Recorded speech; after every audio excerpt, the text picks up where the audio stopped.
Não chores, meu filho, não chores que a vida é luta renhida, viver é lutar. A vida é combate, que os fracos abate, que os fortes os bravos só pode exaltar. Um dia vivemos, o homem que é forte não teme da morte, só teme fugir. No arco que entesa tem certa uma presa, quer seja tapuia, condor ou tapir. O forte, o cobarde, seus feitos a inveja, de o ver na peleja garboso e feroz. E os tímidos velhos, nos graves conselhos, curvadas as frontes, escutam-lhe a voz. Oi, eu sou a Anitta e esse aqui é o Historiar-se. Esse foi um trecho do poema Canção do Tamoio, do Gonçalves Dias. É um poema que eu adoro. Vai estar ele aqui na descrição do vídeo também para vocês acompanharem todo o documento. E hoje, nos Excluídos da História, a gente vai falar sobre o Cunhambebe, que tem tudo a ver com esse poema, porque o Cunhambebe foi um líder indígena que participou da Confederação dos Tamoios. Já ouviu falar dessa personalidade? Então fica com a gente depois da vinheta para conhecer mais.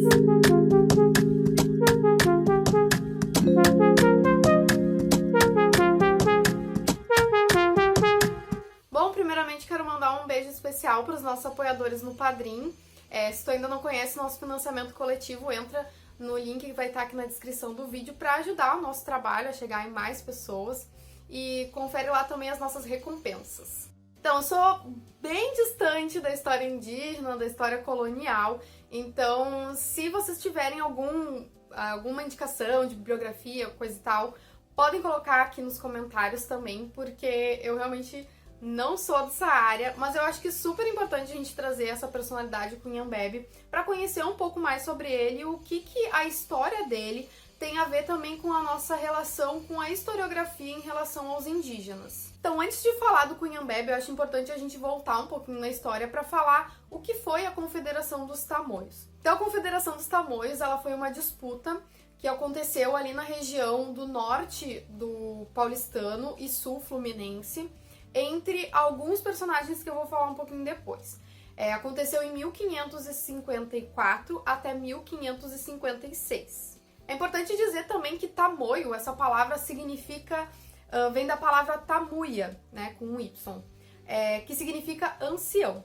Então essa disputa ela foi dividida em dois lados. Em primeiro, o campo dos tamoios e dos franceses, que os tamoios também é importante dizer que não era um grupo heterogêneo, era um grupo formado por vários grupos étnico-linguísticos indígenas, como os tupinambás, guainazes, goiatacazes e aimorés, entre outros grupos. E os franceses, eles tinham colonizado uma parte do território e estavam tentando expandir essa colonização para além do território que eles já estavam ali, que seria a França Antártica. E aí, do outro lado dessa disputa estavam os tupis e os portugueses. Então, também, né, os portugueses se aliaram a esse grupo étnico-linguístico para poder disputar ali esse território, né, sua maioria portuguesa, mas também disputar esse território porque os franceses estavam ameaçando ali aquele espaço. Vale ressaltar também, né, que esse tipo de aliança, né, normalmente era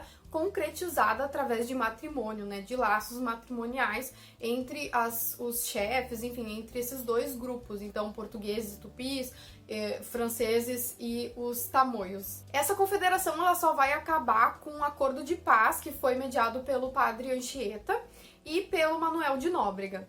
No entanto, mesmo com esse acordo assinado, o Estácio de Sá, que era um político português, manda assassinar os indígenas que estavam ao lado dos franceses nessa disputa. Uma fonte bem importante que eu utilizei para escrever o roteiro desse vídeo foi o site do Laboratório de Ensino e Aprendizagem da Universidade Federal de Uberlândia. Nesse site, eles têm verbetes, então, de momentos históricos. E aí, no verbete sobre a Confederação dos Tamoios, eles falam bastante que a historiografia tradicional normalmente retratou essa disputa pelo lado de que os indígenas que estavam contra os portugueses, eles tinham uma ideia anticolonial e uma ideia anti-portuguesa.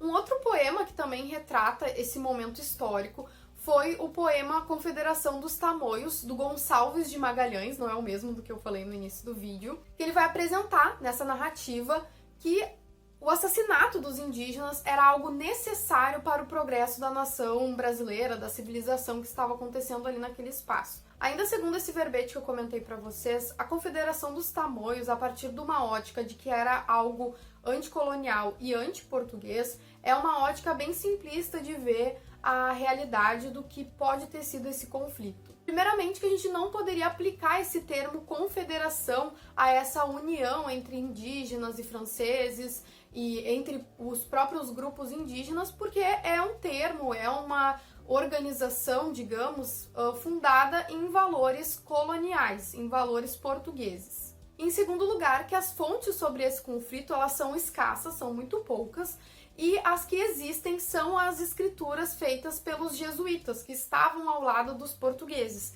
e que não queriam, por exemplo, o desenvolvimento do calvinismo, dos franceses calvinistas aqui no Brasil. Então a gente precisa perceber que muito do que a gente tem como a história hoje, ela é perpetuada também por esses discursos, né, essas narrativas que foram criadas a partir dos sujeitos que estavam lá na época. Então a gente precisa revisitar essa nossa visão, que muitas vezes é colonial, é uma visão dada pelo colonizador, né, pelos portugueses ou franceses, enfim, e entender que os grupos indígenas e os grupos europeus, eles faziam essas alianças conforme os seus objetivos. Então, quem foi o Cunhambebe nessa história, né, na Confederação dos Tamoios? Ele foi um dos grandes líderes indígenas que estavam à frente da confederação, juntamente com a Imbiri. Só que, infelizmente, como eu falei para vocês, a gente não tem tanto acesso a fontes hoje em dia sobre esse acontecimento. E as fontes que a gente tem, elas são fontes basicamente dos colonizadores, dos europeus. Então tem algumas narrativas do Hans Staden, que foi um soldado alemão, e também do André Tevet, francês, né? Um frade franciscano. E eles descrevem, então, o Cunhambebe como um líder temido, como um guerreiro e tudo mais. Então, dentro daquele verbete que eu falei pra vocês, do site da Universidade Federal de Uberlândia, tem também o verbete do Cunhambebe, que ele vai falar, então, que também é muito difícil construir essa história sobre quem foi, de fato, o Cunhambebe, porque também tem pouca produção, pouco acesso às fontes, né? Poucas fontes, pouco acesso e pouca produção acadêmica sobre ele. Mas a gente pode entender também que não ter tantas fontes sobre o Cunhambebe em específico também foi uma escolha daqueles que estavam narrando a história daquele evento ou narrando a história colonial, que, né, a gente sabe que é muitas vezes narrada pela parte dos europeus, pela parte dos portugueses. Então, essa narrativa sobre os indígenas e os indígenas, sobretudo no período colonial brasileiro, ela foi uma história que selecionou a dedo, digamos, indígenas que demonstrassem uma certa identidade brasileira, ou indígenas que pudessem reforçar mitos heróicos, enfim. E não só reforçar, mas também de mostrar, ó, esse é o indígena que nós queremos no nosso país, né? Tem uma certa... Assim como tem, né, tipo, como as mulheres devem se portar, como os homens devem se portar. Também tinha essa narrativa de como o indígena perfeito deveria ser para a narrativa colonial. E que, sobretudo, era uma imagem de um indígena cristão, né, cristianizado, e um indígena aportuguesado também, com os valores portugueses. Então, por exemplo, desse outro líder que eu comentei para vocês, do Aimbiri, ele foi um indígena que, após a Confederação dos Tamoios, ele se converteu para o cristianismo e também, e aí sem fazer qualquer juízo de valor sobre isso, de ser bom ou ruim, mas, né, só falando, que ele se converteu para o cristianismo e também ajudou a encenar teatros que eram organizados pelo Padre Anchieta. E outro indígena que foi o Araribóia, que foi um indígena que traiu a Confederação dos Tamoios e passou para o lado dos portugueses, e até hoje tem estátuas dele por conta disso. E aí, nessa questão de representação, é muito importante a gente entender também o papel da arte nisso, né? Como eu tava falando ali da estátua, também tem um quadro bem famoso que vai aparecer aqui pra vocês já devem ter visto, que se chama O Último Tamoio. Esse quadro, ele foi pintado pelo Rodolfo Amoedo e ele foi pintado 300 anos após a Confederação dos Tamoios.